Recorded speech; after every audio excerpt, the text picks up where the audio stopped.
I love you पूजा। तुम्हारे लिए पैसे की क्या कमी है मेरी जान। अपने गांव के बहुत से भिखारियों को बहुत पैसा बांटा हूं मैं।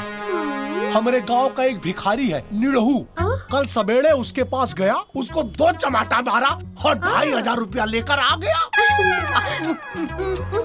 ओ भैया, अंधेरी चलोगे? दूसरा रिक्शा खाली ना। प्यार के बदला प्यार दे, 2500 उपहार दे, एक बार दिल से दिल मिला ले रानी।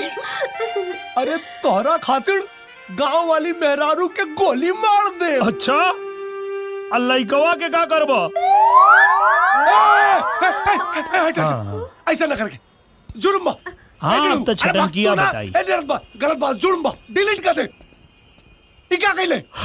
भेज देनी। हाँ, मतलब डिलीट कर देनी। झारखंड।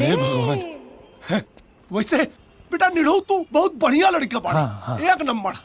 देख भाई का कि हम तो पैसा जमा करे जात रहनी, रास्ता में भेटा गई, पकड़ लेलस। अब तोहरा के तो पता है कि साल साल भर हमनी घर परिवार से दूर रही ला, तनी व्यवस्था समझा ताड़े ना। तू कहे त तोरा खातिर भी बात करी।